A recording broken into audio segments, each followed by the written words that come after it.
E já começou mais um programa Elga e Você, sempre com aquele compromisso de trazer informação com credibilidade. Este é o nosso propósito. E o programa de hoje está assim demais. Dê uma olhadinha. Nós encontramos um número assustador: 51,5% da população adulta brasileira, homens e mulheres, obesos, com problemas de obesidade. Então, é o que a gente até fala, ou nós fazemos parte desse número, ou nós conhecemos ou somos amigos de alguém que é obeso. Na sequência, temos um bate-papo com o nosso secretário de Educação do Estado, Alan Porto, que esteve aqui em nosso estúdio e trouxe muita notícia boa sobre a educação. O momento da educação é agora. Sim. Nós não podemos perder mais tempo, né? E tanto o nosso governador quanto o nosso vice-governador têm dado todas as condições para que isso aconteça. E os recursos necessários, o orçamento e o recurso financeiro, né, também foi dado todas essas condições pelo governador. Então, o que nós temos que fazer? Arregaçar as mangas, e trabalhar, porque a nossa educação ela tem pressa. Tudo isso e muito mais aqui no Elga e Você, que já começou.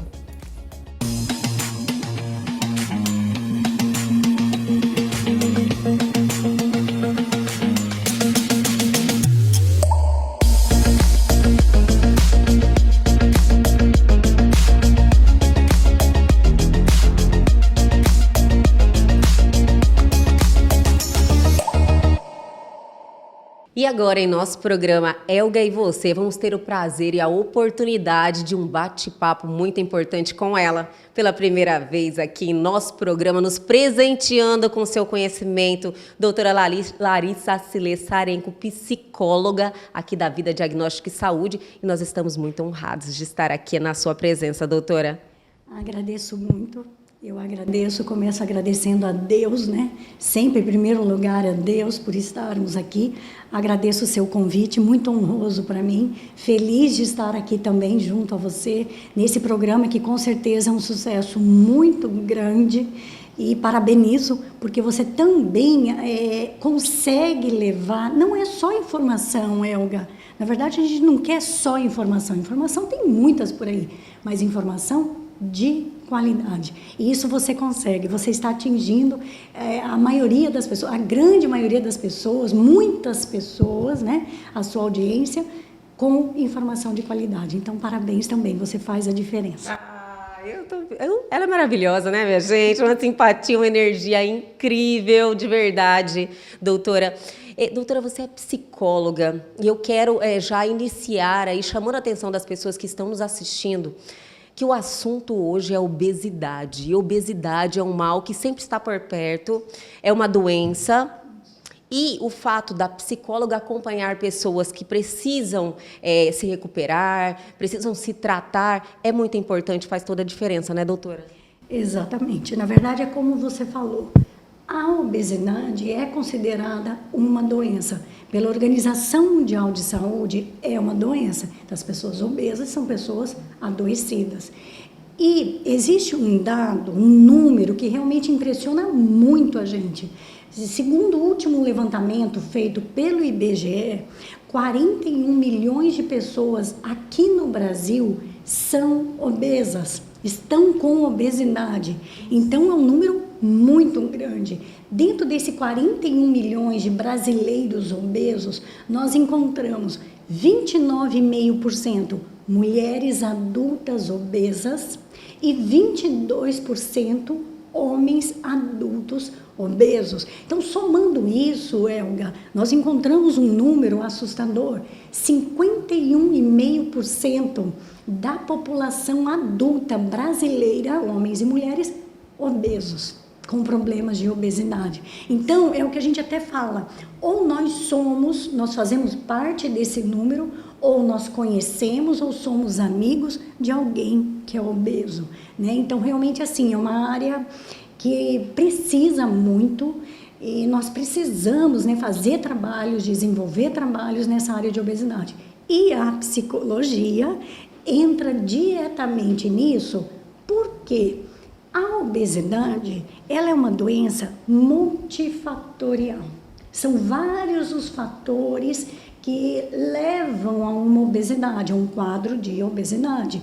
Então, como são vários os fatores, entram vários profissionais para poder fazer esse trabalho, esse tratamento, esse acompanhamento de um paciente obeso, entre eles o profissional psicólogo, né? Sim.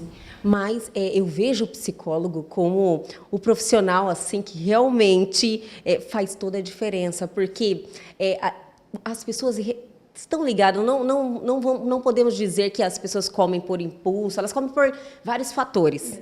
É um desequilíbrio que a pessoa está passando ali naquele momento, né, doutora? Exatamente, são vários os fatores. A gente não é só fatores emocionais, existem fatores fisiológicos, orgânicos, né? Por isso é uma rede de apoio. São vários os profissionais envolvidos nesse tratamento. E realmente as questões emocionais, né, Elga? Até porque assim, nós somos corpo e mente. Nós somos seres, nós temos um corpo, uma parte fisiológica, uma parte orgânica, e nós temos as nossas emoções. Está tudo muito misturado, é até difícil a gente dissociar. Até aqui é orgânico, até aqui é físico-orgânico, até aqui é emocional. As questões vão se misturando mesmo, né? Então, a psicologia sempre está muito presente, né? E aqui na Clínica Vida, inclusive, né? Você está sabendo, temos um núcleo de obesidade e saúde integral. Olha que maravilha, doutora. Eu fiquei sabendo há pouco. Como é que funciona esse núcleo? Pois é, Núcleo de Obesidade e Saúde Integral da Clínica Vida. Tem mais ou menos um ano e meio, mais ou menos, né, que se instituiu esse trabalho aqui. Falando um pouquinho da Clínica Vida, para a gente entender, eu sei que a maioria, né, os telespectadores já sabem, já conhecem, né? Mas nunca é demais, doutora. Informação boa, de qualidade, nunca é demais.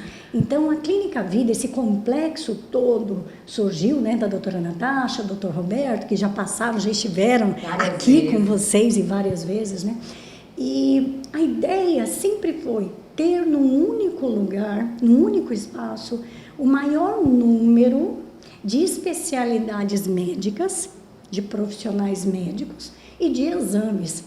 Hoje, se eu não estou enganada, Elga, porque são tantos números, acho que são mais de 180 profissionais médicos aqui no grupo, que fazem parte, né, desse grupo da Clínica Vida, e dentro de mais de 30 especialidades. Então, são vários profissionais em cada especialidade, juntamente com seus exames, né? Com os exames de cada especialidade. É o que a Clínica Vida hoje oferece. A Clínica Vida, ela tem um diferencial. Não basta ter esse atendimento, ter esses profissionais aqui, ter essa gama, esse leque de exames aqui. Tem algo a mais aqui, o lado humano. Com certeza. Então, assim, se preza muito dentro da Clínica Vida esse lado mais humano, o cumprir a necessidade humana de um exame, de uma consulta, mas também uma visão de sustentabilidade, o cuidado com a natureza. Não basta apenas suprir uma necessidade humana de um exame, de uma consulta, né, de algum procedimento, mas sim também o cuidado com a natureza, com o meio ambiente, né? Então, isso faz o diferencial da clínica, faz com que ela realmente está tendo resultados, ela está tendo uma abrangência muito grande e está tendo resultados. E dentro disso, dessa clínica que agora eu passei rapidinho para vocês, dentro dessa clínica surgiu então o Núcleo de Obesidade e Saúde Integral. Tudo a ver com a clínica que já existe, já tem, com esses números que a gente está vendo, obesidade em crescente, né, no meio, surgiu o Núcleo de Obesidade e Saúde Integral, chefiada, coordenada pelo Dr. Marcondes, um cirurgião bariátrico, que inclusive, Elga, com certeza ele vai gostar de estar. Por favor, né? Nós queremos muito receber o Dr. Marcondes. Ter um momento Sim, aqui com também, certeza. né? Ele com certeza vai ficar muito feliz e vai passar informações boas de qualidade. O Dr. Marcondes tem mais de 40 anos de formado. Eu denunciando idade aqui, Dr. Marcondes. Tem mais de 40 anos de formado. Foi o pioneiro em cirurgia bariátrica, que é uma das formas de se tratar a obesidade. Sim. É o tratamento cirúrgico, a cirurgia bariátrica, é o tratamento cirúrgico na obesidade. Ele foi um dos pioneiros, ele foi o pioneiro aqui com o Dr. Garrido. Dr. Garrido, quem é do meio conhece, é uma referência nacional em cirurgia bariátrica, até internacional. E o Dr. Marcondes teve a oportunidade de realizar a primeira cirurgia bariátrica do estado de Mato Grosso. Olha só que maravilha! Nossa, é um acúmulo de experiência, porque a cirurgia bariátrica não é algo tão antigo. Ela que a gente ouve falar há pouco tempo, alguns anos atrás. Então, assim, ela sofreu várias mudanças e modernização, né? A tecnologia vem ajudando muito, cada vez menos invasivo, cada vez se torna um procedimento que não gera tanto risco como no início, né, doutora? Exatamente. A evolução das cirurgias, as cirurgias realmente, assim, são fantásticas para quem tem o perfil, para quem preenche os requisitos. Esses requisitos são avaliados pelo médico cirurgião. Ele avalia se aquele paciente tem ou não, se enquadra ou não no protocolo, na descrição para uma cirurgia bariátrica. Então, no núcleo de obesidade e saúde integral aqui da Clínica Vida, como eu falei agora há pouco, como é uma doença multifatorial, são vários os fatores que determinam, né, um quadro de obesidade, muitos profissionais são envolvidos nesse trabalho aqui no núcleo de obesidade. São muitos os profissionais que eu posso até começar a falar aqui. Não, vamos falar sim, doutora. Eu tive uma curiosidade agora. A cirurgia bariátrica, eu sei que essa avaliação é muito pessoal, de pessoa por pessoa. Ela seria, assim, o último recurso, no caso? Tem várias etapas, né? Ela chega no ponto que vai precisar de uma cirurgia bariátrica. Mas eu quero que segure um pouquinho a resposta. Eu vou chamar um intervalo, mas é rapidinho. Tem mais, sim, de doutora Larissa Silessarenko. A gente já volta.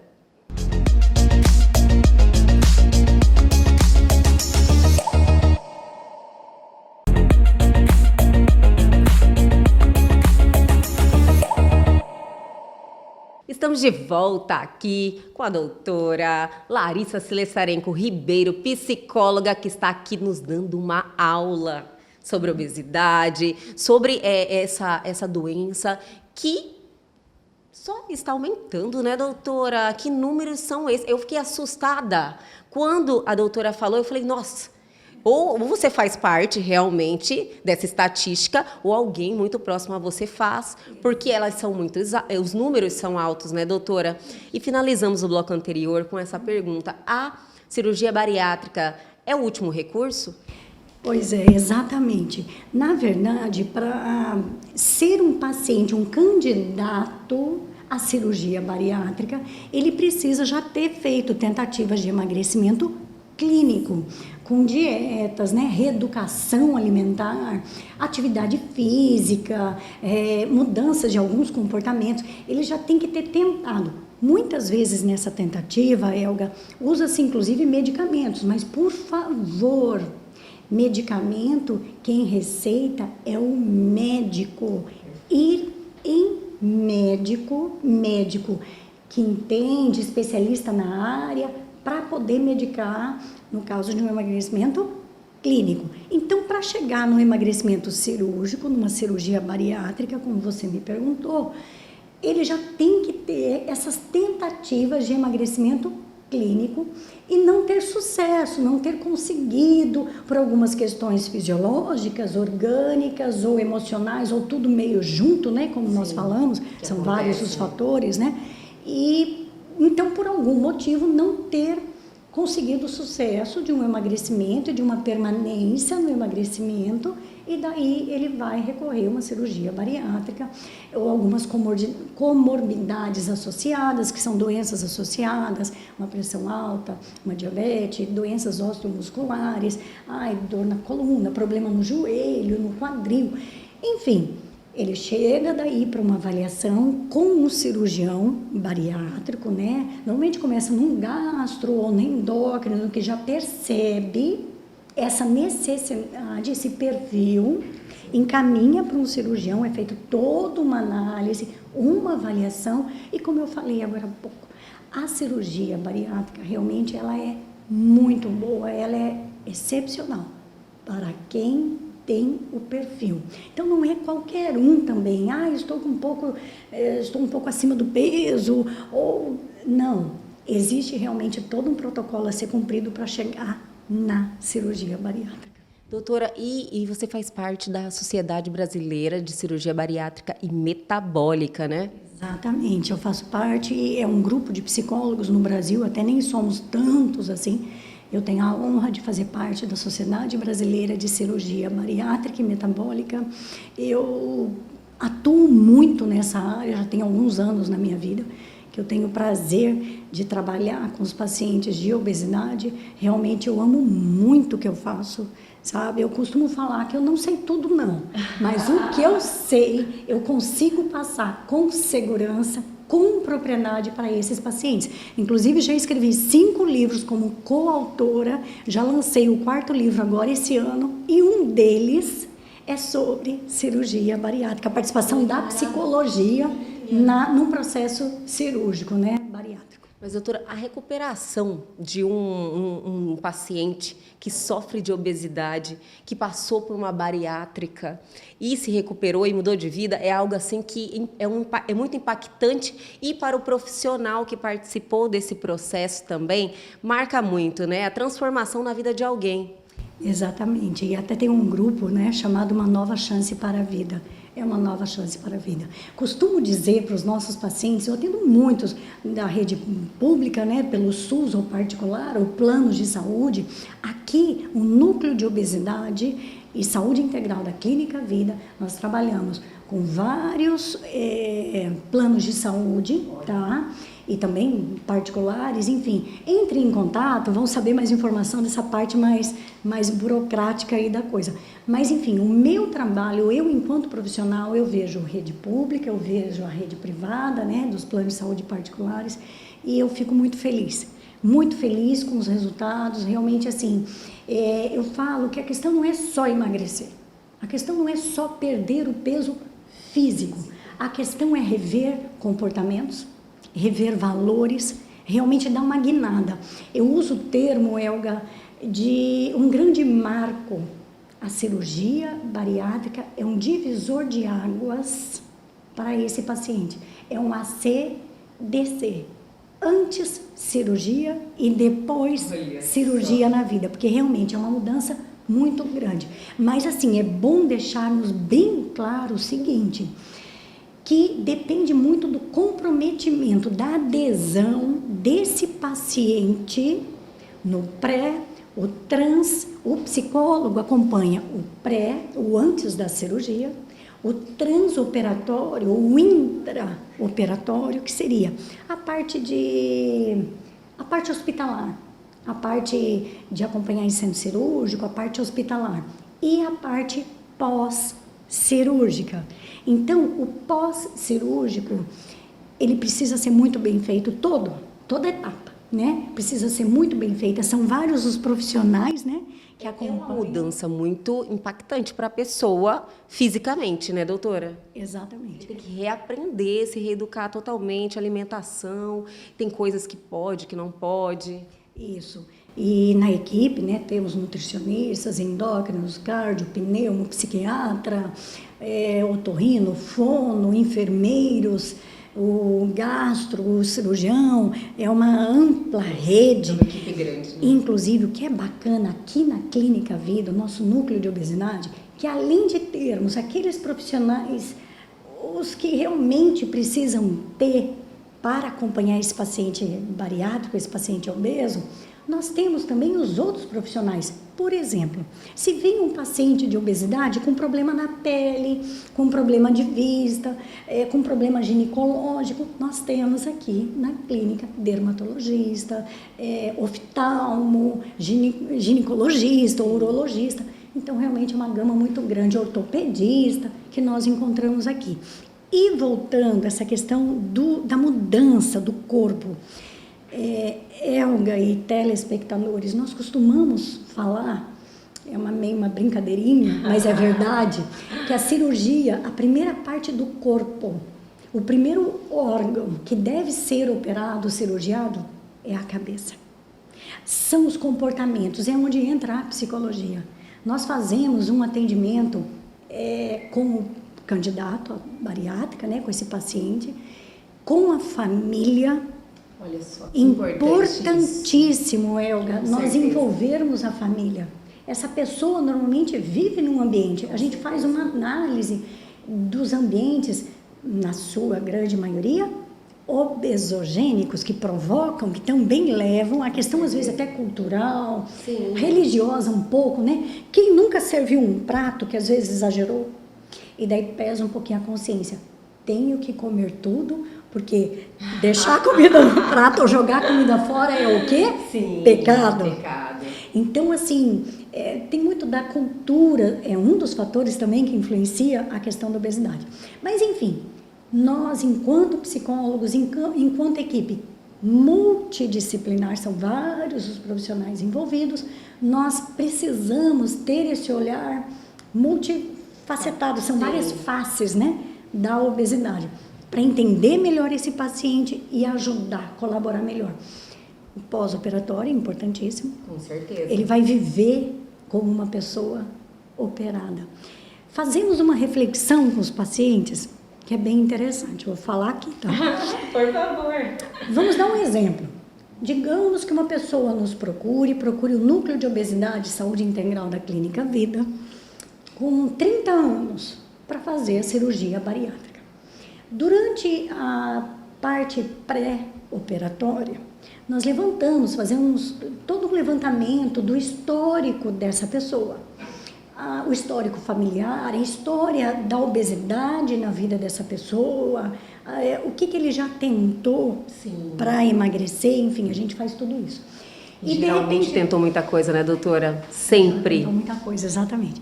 E, de repente, nós observamos que nós perguntamos, inclusive, o tempo, a expectativa de vida dele. Ele me fala, por exemplo, quero viver 80 anos. E está correto. Essa cirurgia é para trazer longevidade com qualidade, viver mais e melhor. Daí a gente faz uma análise, uma reflexão rapidinho aqui. Se ele tem 30 anos, vai fazer uma cirurgia bariátrica, a expectativa dele de vida é de 80 anos. Ele já viveu 30, portanto, ele vai viver 50 anos da vida dele, uma perspectiva, viver 50 anos da vida dele como uma pessoa operada. Então, o pós-operatório é muita coisa, é muito importante que se faça esse acompanhamento por um bom tempo, para ter um resultado realmente bem seguro. E aqui, no Núcleo de Obesidade e Saúde Integral da Clínica Vida, vocês, as pessoas que estão nos ouvindo, se existe essa demanda, venha, nos procura, e o Dr. Marcondes, toda a equipe, nós iremos recebê-lo. Eu faço atendimentos online, que inclusive é uma grande, né? Isso. Eu faço atendimentos online, e a clínica ela está aberta até sábado ao meio-dia.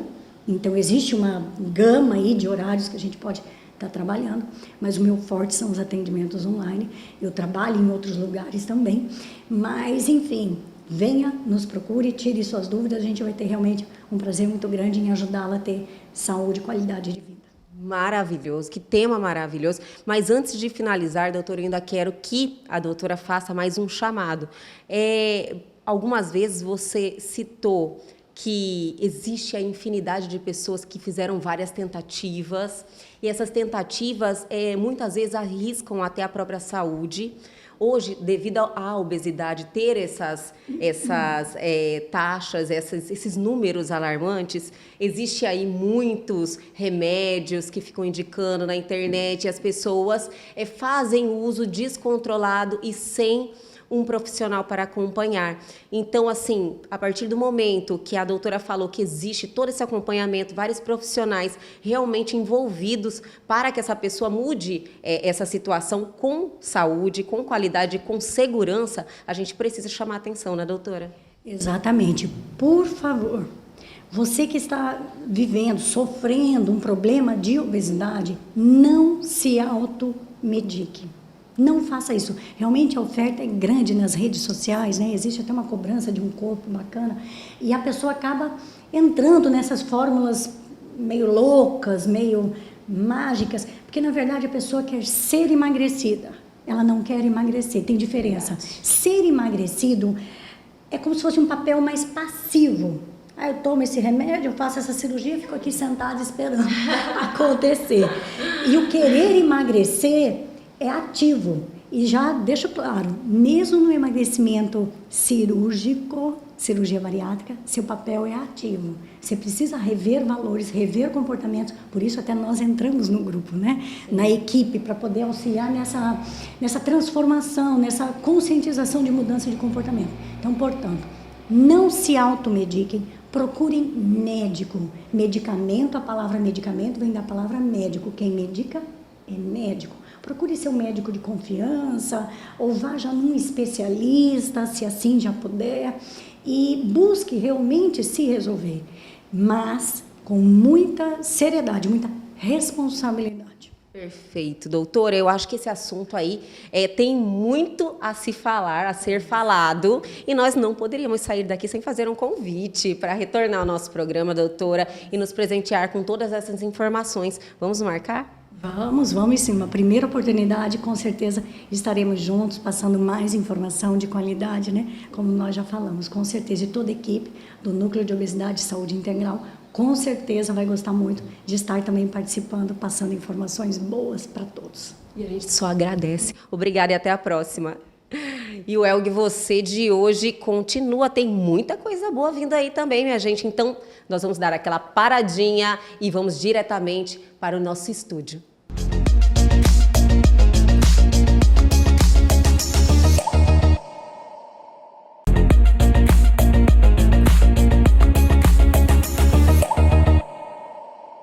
E agora, em nosso programa Elga e Você, vamos ter um bate-papo muito importante. Estamos recebendo aqui a visita do nosso secretário de Educação do Estado, Alan Porto. Secretário, olha, muito obrigada pela sua presença. Nos honrar com a sua presença nesse momento tão importante que a educação é vitrine, né? Bom, eu que agradeço o convite. Para mim é um prazer enorme estar no seu programa. E já aproveito aqui para cumprimentar você, cumprimentar todas as pessoas que acompanham o seu programa, de muita audiência. Aproveitar, cumprimentar todos os profissionais da educação, os pais que estão acompanhando a gente nesse momento. E é sempre um prazer falar de educação. Eu sempre falo isso para a minha equipe. No momento da pandemia, o que ficou em evidência foi a questão da saúde, os profissionais da saúde que fizeram um trabalho belíssimo. O pós-pandemia é o momento da educação, então está na hora de a gente voltar os nossos olhares, todo o nosso esforço do nosso trabalho para a educação, recuperar a aprendizagem dos nossos estudantes, valorizando o profissional da educação, esse momento que foi desafiador para todos nós, onde nós trabalhamos muito, onde os professores aí tiveram que se reinventar, se desdobrar nas suas atividades, levar o ensino remoto para todos os estudantes, depois o ensino híbrido, agora voltando, né, às atividades 100% presencial.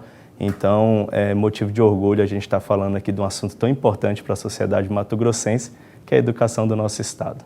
Secretário, eu sei que não foi, está sendo um desafio muito grande esse momento para a educação, mas eu sei também que o secretário também tem muita experiência, não é verdade? Conta um pouquinho para a gente da sua trajetória. Bom, eu já fui secretário, né, de Meio Ambiente e Desenvolvimento Urbano na gestão da Prefeitura de Cuiabá, na época que o nosso governador foi prefeito aqui da capital. Em seguida, em 2017, eu fui para a Secretaria de Estado de Educação, fui secretário adjunto de Infraestrutura, fui depois secretário adjunto executivo e hoje, na condição de secretário estadual de Educação, eu assumi no dia 3 de novembro de 2020 e com um amplo desafio, né? O nosso governador Mauro Mendes é muito exigente do ponto de vista de acompanhar os indicadores, acompanhar as metas, melhorar o resultado e, assim, melhorar a qualidade da educação, né? Então, a gente tem se esforçado muito no nosso planejamento pedagógico, no nosso planejamento da infraestrutura física, tecnológica das escolas e levar o que há de melhor para a educação. Os investimentos existem, né? O governo do estado fez importantes ajustes fiscais e hoje nós temos condições de investir na educação. E falar de qualidade da educação sem investimento não acontece. Mas, graças a Deus, com a condição fiscal que o estado tem hoje, nós estamos tendo condições de investir não só na infraestrutura, que é algo acessório. É importante você ter um ambiente atrativo, um ambiente organizado, né, para receber os profissionais da educação, receber os nossos estudantes. Mas o mais importante é o finalístico, que é o pedagógico, é a qualidade da educação. Então, o nosso esforço maior é para melhorar a qualidade da educação do nosso estado. Que maravilha, só notícia boa, né, secretário? Que maravilha. Porque, secretário, a educação, lógico, é muito importante. Aconteceu algo que eu acredito que o mundo não esperava, que foi a pandemia, que paralisou total. Mas foi um momento de reflexão. E agora, com esse novo normal, como é comum falar agora, eu acredito que muitas mudanças aconteceram na educação. Claro, assim, é mudar o jeito de fazer a educação, né? Sim. E o momento da educação é agora. Então, é isso que a gente se preocupa, né? Quando eu falo do pós-pandemia, é justamente isso. E quando a gente fala da educação, que o momento da educação é agora, a gente começa a olhar a educação para os próximos anos e não numa situação pontual, como se fazia, né? Olhava a educação, vamos melhorar aqui. Não, a gente está fazendo melhorias estruturantes e melhorias que realmente vão ter resultados tanto a curto, médio e longo prazo. Então, quando começou a pandemia, que foi lá em março, né, de 2020, onde foi uma situação que penalizou a educação do mundo inteiro, sim, do Brasil e do nosso estado, então começou uma corrida contra o tempo, né, de você trabalhar atividades remotas, não deixar o aluno ocioso. Então, o mundo teve que aprender e a gente foi aprendendo com as boas práticas, né? Passado esse momento agora, uma coisa que eu sempre falo para a minha equipe, a nossa gestão ela é voltada para a aprendizagem, é inovadora e baseada em evidências. Por que baseada em evidências? A gente não tem tempo para perder na educação, né? A gente tem que recuperar a aprendizagem dos nossos estudantes. Sim. Então, a gente tem que pegar as boas práticas que estão acontecendo dentro do nosso estado, fora do nosso estado e implementar. E é isso que nós estamos fazendo, tá? Então, a gente tem feito benchmark com vários estados, estado do Ceará, estado do Espírito Santo, Goiás, ou seja, onde nós temos aí as melhores educações do nosso país e implementando as ações. E é claro, não é um copia e cola, não é isso. Não, é você... O modelo que está dando certo está ali, né? É você conhecer um modelo que está dando certo, sensibilizar com aquela situação, trazer essas práticas, adaptando à realidade do estado de Mato Grosso. Então esse é o desafio, tanto eu na condição de secretário de Estado, quanto da minha equipe de secretários adjuntos superintendentes. Então a gente está fazendo isso. Dentro do programa Mais Mato Grosso, do governo do estado, prevê investimentos na ordem de 936 milhões. Só na parte de investimento de infraestrutura, eu falo de investimento em infraestrutura física e tecnológica, são mais de 400 milhões. Somente na parte pedagógica são 500 milhões. Então, o que é a infraestrutura?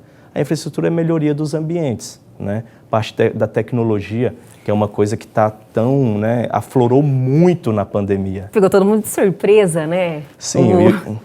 A adaptação teve que ser, assim, rápida demais. Isso. E se fosse, eu acredito que uns 10 anos, né, a gente pode dizer que teve que avançar, assim, em pouco tempo, em 2. E tem que ter a sensibilidade do gestor. Então, do nosso governador, houve uma sensibilidade de decisões muito rápidas. Sim. A exemplo disso foi a inclusão digital dos nossos professores.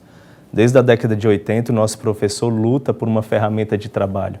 E hoje a ferramenta de trabalho de qualquer um é um computador.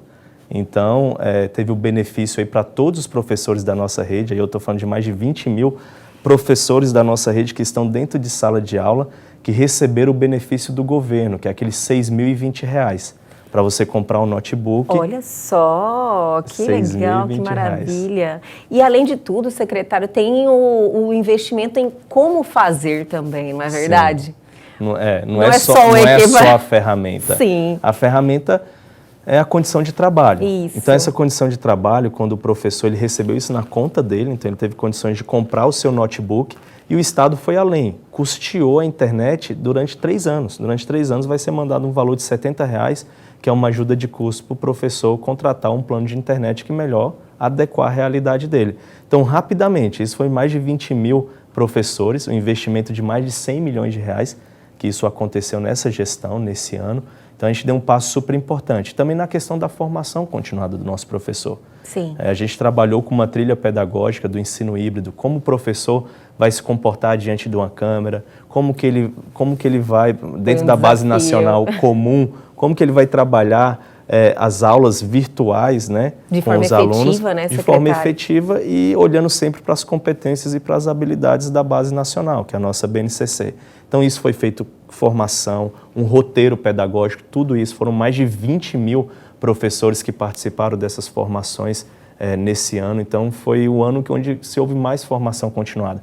Como operar as ferramentas que a gente trabalhou com o Microsoft Teams, trabalhamos com o Google for Education, que são as plataformas de aulas virtuais. Não foi fácil, porque a gente sabe também, a gente tem filho, eu tenho 2 filhas, e ter aula virtual com elas era sempre um desafio. Então, o pai tem que ajudar, a mãe tem que ajudar, ali dentro de casa você tem que ter, né, um jogo de cintura com seus filhos para prender a atenção dele, para participar da aula, e mais ainda do professor, né? Teve que ser muito criativo para prender a atenção do aluno. E a gente sabe que, independente de estudante da rede privada ou da rede pública, você manter ele preso ali, olhando para a câmera, é um desafio enorme. Muito. Então, nós percebemos que dentro do estado de Mato Grosso, e no Brasil e no mundo, o ensino remoto ele não foi efetivo. Ele foi uma atividade que só tinha, naquele momento, você só tinha atividade remota. Então, nós demos um passo em agosto desse ano, que foi retornar às atividades híbridas. Nós voltamos a capacidade da sala de aula até 50%, avançamos bastante. No período remoto também nós tivemos o plantão de tira dúvidas, que foi o plantão pedagógico, e nós retornamos às nossas atividades 100% presencial no dia 18 de outubro. Então, outubro, então, agora já está 100% sim, presencial. Está completando 2 semanas, já estamos com 90%, e olha, um dado super importante, nós estamos com 90% de presença dos nossos estudantes, então esse número surpreendeu. Então isso quer dizer que o governo do estado de Mato Grosso, a Secretaria de Estado de Educação e principalmente os nossos profissionais da educação, os nossos pais entenderam, sensibilizaram, perceberam que o ambiente da escola é um ambiente seguro, é claro, cumprindo todas as normas de biossegurança, né, distanciamento, álcool em gel, máscara, aferir a temperatura na hora que você entra na escola. Então, isso foi feito um trabalho, sistêmico, sabe? Todos os meses, com muita formação. Somente o estado de Mato Grosso repassou mais de 60 milhões, foram 67 milhões para 727 escolas que a gente tem no estado. Recursos para sua manutenção, recursos para compra do material de biossegurança, recursos que a gente chama do PDE, que é o dinheiro direto na escola para o custeio pedagógico. E esse recurso do PDE, o governo do estado de Mato Grosso, por estar com a sua saúde fiscal, econômica boa, nós aumentamos em 47% o recurso para as escolas. Porque a gente sabe que algumas escolas tinham dificuldade, né? Às vezes ali o dinheiro não era suficiente, a gente escutava vários relatos de professores que faziam cota, pediam ajuda. Hoje nossas escolas, os nossos gestores, não tem mais necessidade de ficar buscando essas ajudas, porque hoje ele tem recurso suficiente para desenvolver o seu projeto político-pedagógico. E outra, sem burocracia, né? A gente melhorou muito o nosso fluxo de processo, melhorou muito o acesso da escola aos recursos, porque além desse recurso do PDE, que é para o custeio da escola, nós mandamos um recurso para fazer manutenção preventiva e corretiva. Qualquer estrutura, por mais que ela seja nova, ela precisa de um plano de manutenção. Então, um recurso que era de R$33 mil, ele foi para R$100 mil. Foi mais uma ação do governo do estado de Mato Grosso para levar o dinheiro mais rápido e sem burocracia para a escola, porque você imagina só, 141 municípios, 727 escolas, num estado tão grande como o nosso, mais de 900 mil quilômetros quadrados, é um estado muito grande. Uma logística que tem que ter muito planejamento. Então, com base nisso, a gente pensou, aumentamos o valor, é claro, tudo de acordo com a legislação. Então, hoje o nosso diretor da escola, ele tem como acessar R$100 mil para fazer a sua manutenção preventiva. E com R$100 mil a escola faz muita coisa. Com toda certeza. Então, é essas condições que eu falo de infraestrutura física, de infraestrutura tecnológica e também, super importante, a questão da climatização das escolas. Um estado tão quente como o nosso. Cuiabá ainda, principalmente, como né, secretário? Cuiabrasa, né? Então, olha que isso é muito importante, sim. Porque o conforto, né, acaba desprendendo a atenção do aluno. Quando você está em um ambiente que não está adequado, porque aqui é necessidade o ar-condicionado. Né? É um conforto térmico, né? Uma coisa que eu sempre falo, na sala de aula tem que ser um ambiente bem iluminado, você tem que ter uma carteira, né, o que a gente chama um conjunto aluno, adequado, confortável, e tem que ter uma sala de aula climatizada. E no estado de Mato Grosso, quando o Mauro assumiu, 300 escolas não tinham climatização. Então, uma das metas também que o governador passou para nós foi climatizar todas as escolas até o final de 2022, ou seja, até o final do ano que vem. E somente nesse ano, nós já climatizamos 120 escolas e até o final agora de dezembro, mais 30 escolas serão climatizadas, ou seja, esse ano 150 e o próximo ano mais 150 escolas. Ou seja, todas as escolas que tenham condições de receber esses ar-condicionados serão climatizadas até final de 2022. Isso é um grande avanço. Sim, né? Secretário, foi um momento que parou, o mundo parou, mas a educação aproveitou muito bem, né, esse tempo. Bom, assim, o que a gente percebe, e aqui eu não estou fazendo nenhuma comparação, mas a gente tem que colocar, eu sempre falo assim, tratar a verdade com a verdade. Sim. Lá em 2017, 2018, um passado muito próximo, as escolas não estavam sem condições de tocar a sua política pedagógica, né, o seu projeto político-pedagógico. As escolas não recebiam o repasse em dia, salários atrasados, recurso do transporte escolar para os municípios atrasado, recurso da alimentação escolar atrasado. Hoje nós não temos problema nenhum em relação a fornecedor, repasse do dinheiro para as unidades escolares, tudo em dia, salário em dia, graças à política fiscal que foi feita pelo governador Mauro Mendes, pela equipe da Secretaria de Fazenda.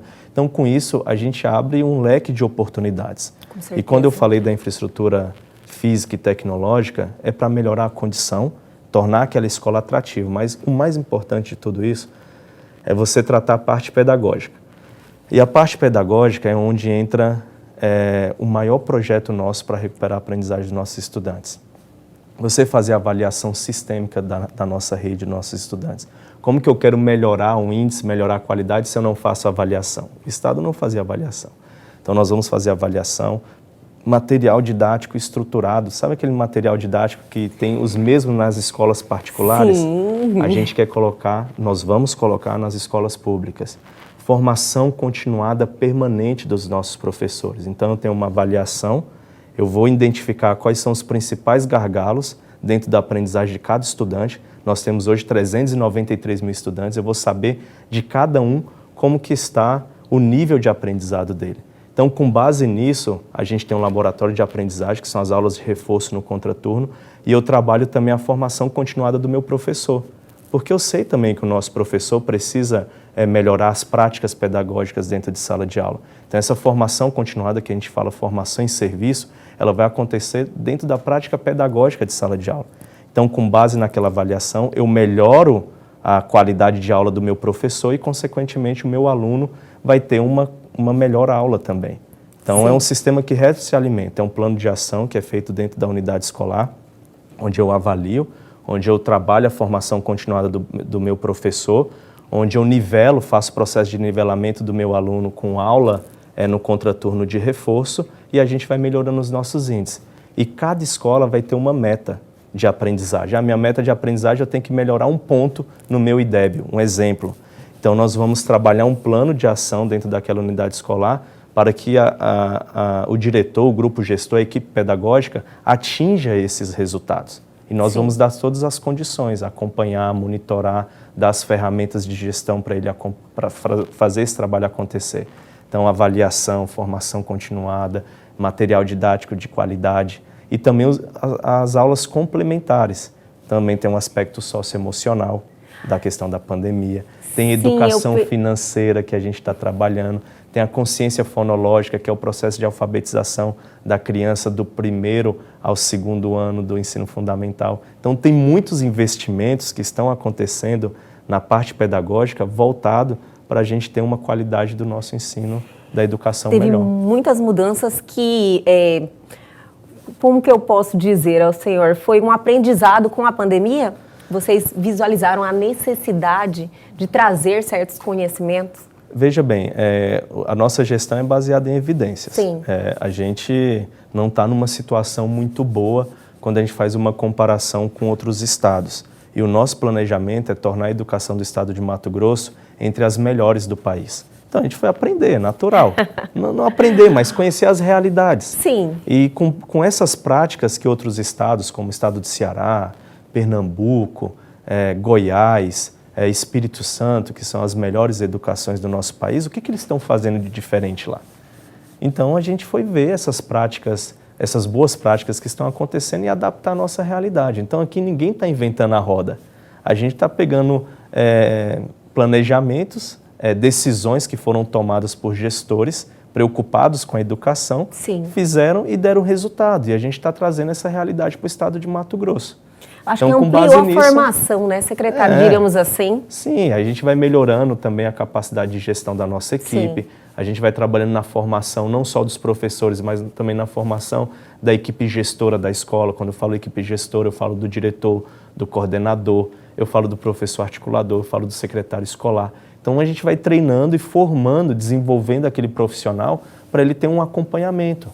Porque você imagina só, qualquer coisa que você faz, você precisa medir se aquilo que você está fazendo está gerando resultado. Sim. E lá na educação, a gente não tinha esse modelo de gestão estabelecido. Então a gente está estabelecendo um modelo de gestão, criamos as diretorias regionais de ensino em 15 polos para ser mini SEDUC, porque como um estado tão grande e tantas escolas para a gente acompanhar e administrar, você tem que descentralizar. Então, nós Sim. criamos 15 mini SEDUCs no estado para prestar um atendimento melhor para as escolas. Então, esse método de gestão ele vai ser aplicado com base em todos esses investimentos que eu falei na área pedagógica e a cada bimestre nós vamos avaliar. Avaliei esse bimestre. Eu consegui avançar, medi meu indicador, medi a minha meta, consegui avançar, mas não foi o que eu esperava. Aonde que eu tenho que corrigir o fluxo? Ajusta, melhora, avalia. Ajusta, melhora o modelo de gestão e avalia. Com isso, nós vamos alcançando a meta tão esperada. Cada escola vai ter uma meta de aprendizagem. Eu quero melhorar meio ponto, eu quero melhorar 1 ponto na aprendizagem dos meus estudantes. Então, qual que é a trilha que eu tenho que seguir para melhorar e chegar àquele resultado? Então, cada escola vai ter isso bem definido e nós vamos dar todas as condições necessárias para elas atingir aquelas metas. Então, é um modelo de gestão que funciona super bem. As melhores educações do nosso país fazem isso, um sistema de monitoramento, avaliação a cada bimestre, e a gente não está inventando nada. A gente só está fazendo o que realmente já foi testado e dá certo. Perfeito. O bate-papo está fantástico, mas, secretário, eu vou pedir para dar aquela seguradinha. Eu vou chamar o intervalo, mas é rapidinho, a gente já volta.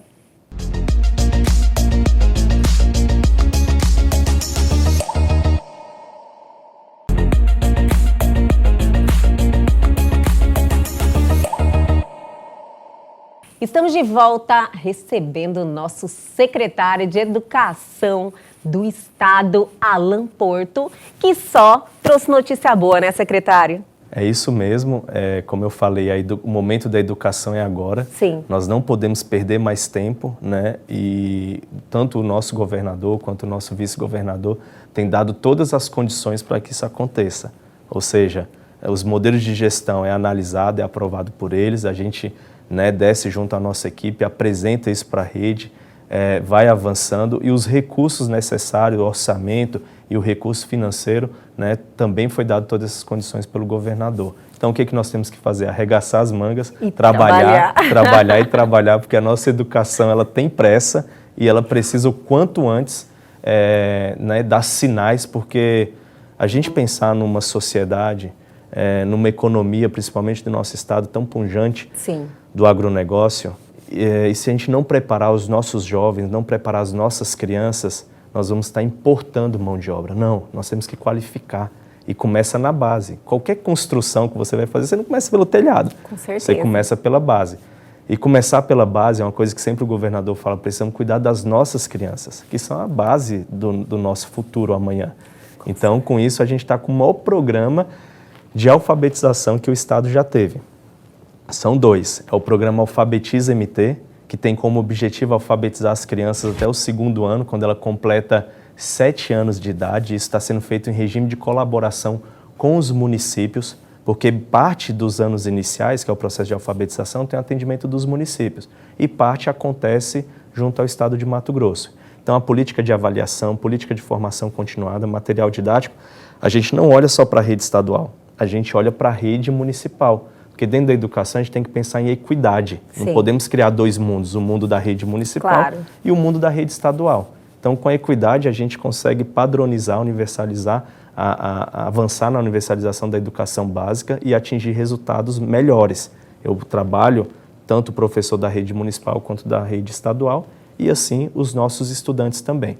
Então esse é para as crianças e para jovens e adultos, que a gente tem mais de 200 mil pessoas que não são alfabetizadas no estado de Mato Grosso. Isso é índice do IBGE, é muito alto. Muito alto. É praticamente 6%, só para você entender, da nossa população. Na região centro-oeste é o maior índice. Então, apresentamos um projeto para o governador, ele aprovou prontamente, que é o Mais MT Muxirum. Muxirum é uma linguagem tupi-guarani que significa mutirão, todos juntos. E é isso mesmo, todos juntos, Estado, sociedade, município, para alfabetizar jovens e adultos. Então, a gente está fazendo isso em 60 municípios, nesse semestre já, é um investimento de mais de 16 milhões, foi contratado mais de 3 mil professores alfabetizadores e a flexibilidade desse programa. Além da sala de aula, ele pode alfabetizar lá no campo, ele pode alfabetizar dentro daquele centro comunitário da região, ele pode alfabetizar no espaço que a prefeitura assim escolher. Tem um trabalho de buscativa, tem um trabalho de formação. Então, assim, você percebe que tanto as nossas crianças quanto os nossos jovens e adultos, a gente tem um programa específico que visa alfabetizar. E é isso, a gente está começando pela base, é fazer com que a criança seja alfabetizada na idade certa e recuperar aquele jovem adulto que por algum motivo, oportunidade, ele não se alfabetizou, ou ele teve que trabalhar, ou ele teve que mudar, ou ele desenvolveu as suas capacidades no campo, né? Então, falta de oportunidade, são N motivos. Então, o governo, sensibilizado com essa situação, está se preocupando com a alfabetização das nossas crianças, dos nossos jovens e dos nossos adultos e preparar eles para o mercado de trabalho. Porque aí nós temos o novo ensino médio. O novo ensino médio que mudou um pouco, né, o seu currículo, que começa a ser implementado a partir do ano que vem.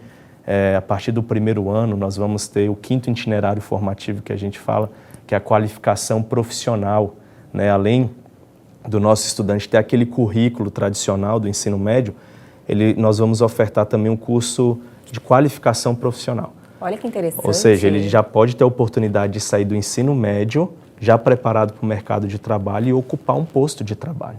Você sabe que os empregos existem, os postos de trabalho existem. Às vezes a gente não tem a pessoa mais qualificada para assumir aquele posto, aquela mão de obra qualificada.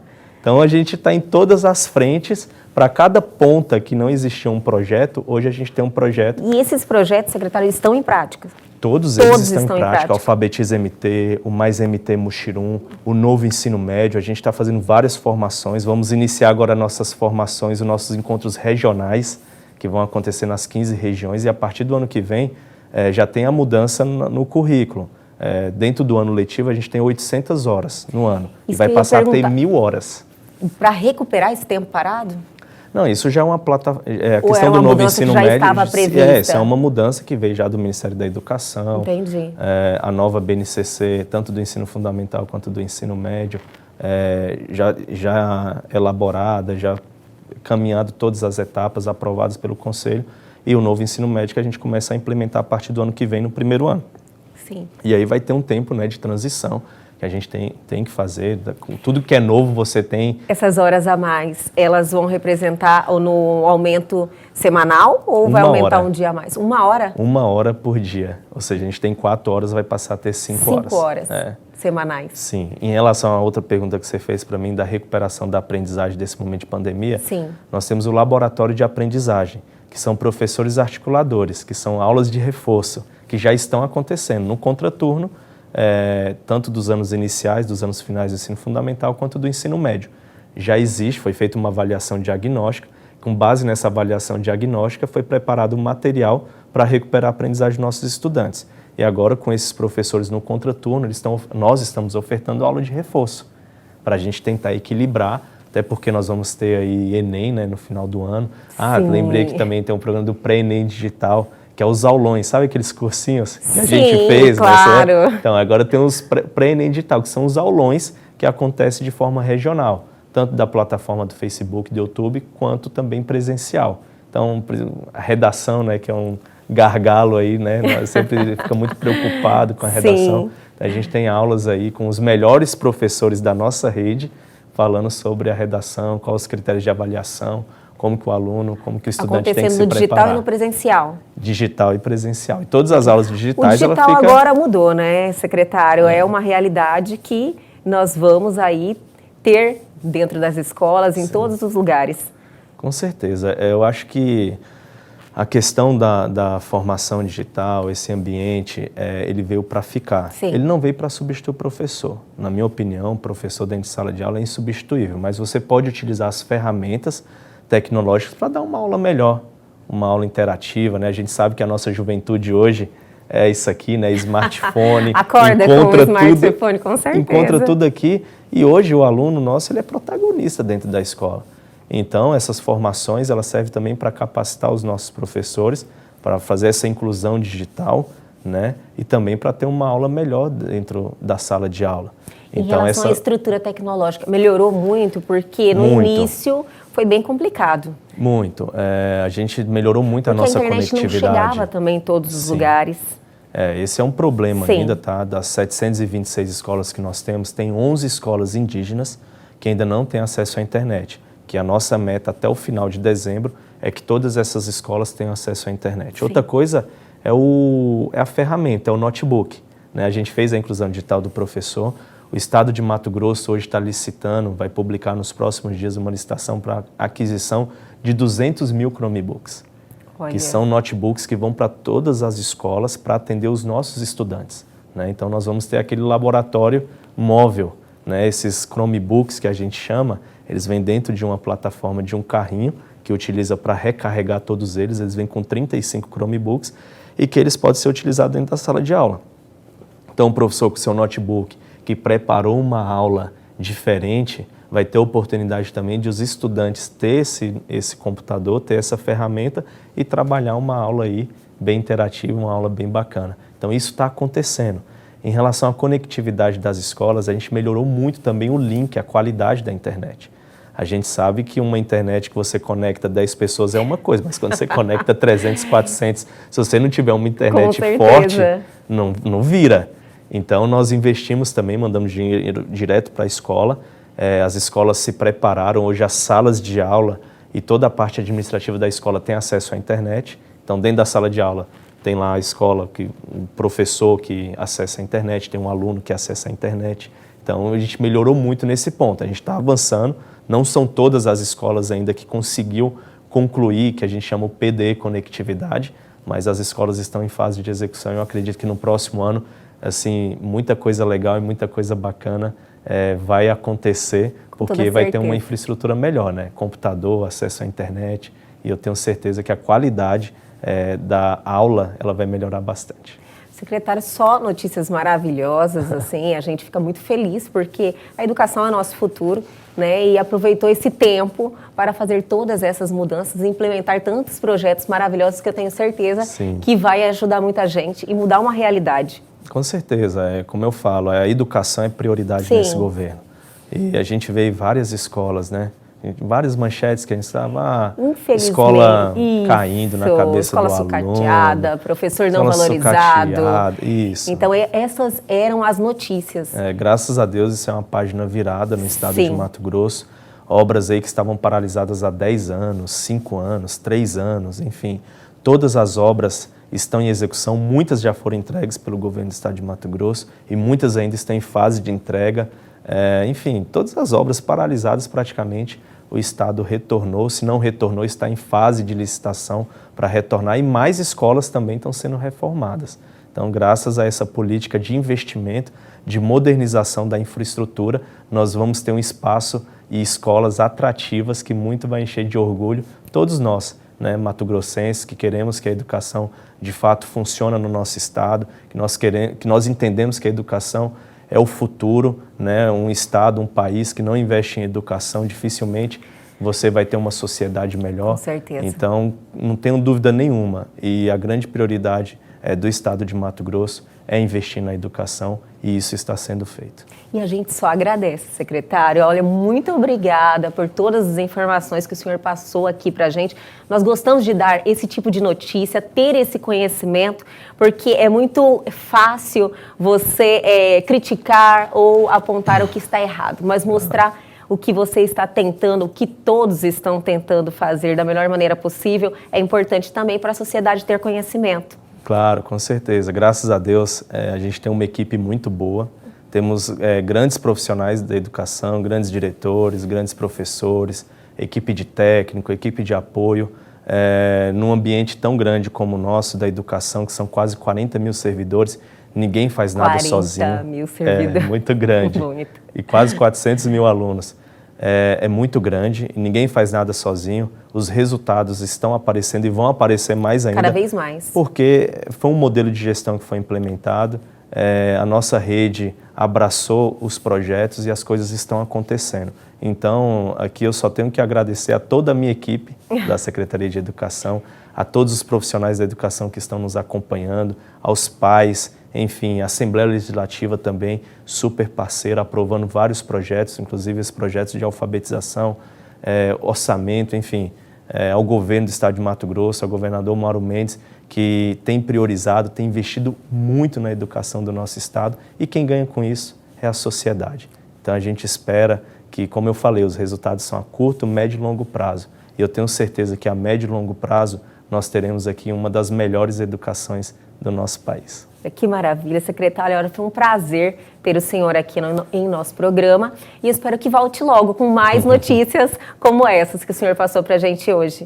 Bom, eu que agradeço, estou muito feliz de estar aqui hoje e dizer que a Secretaria de Estado de Educação está à disposição, sempre que precisar bater esse papo tão bacana, tão legal, assim, super à vontade. E falar da educação, a gente poderia ficar aqui a noite toda, a tarde inteira, falando da educação, enfim. Falando só de coisa boa também, só de coisa boa. É verdade? É isso aí. Então, mostrar que essa gestão tem essa sensibilidade, realmente quer fazer, é maravilhoso. Com certeza. Então, só agradecer o convite e dizer que a gente está à disposição. E até a próxima, secretário. Ok, obrigado, eu que agradeço. E o Elg, você de hoje fica por aqui, mas amanhã nós estamos de volta, sempre às 21h30. Perdeu algo, quer entrar em contato com a gente? Atenção, pegue o seu celular agora e aponte a sua câmera aos QR Codes que estão aí na sua tela. Vá direto ao nosso Instagram, já deixa a sua mensagem, ou para o nosso canal no YouTube.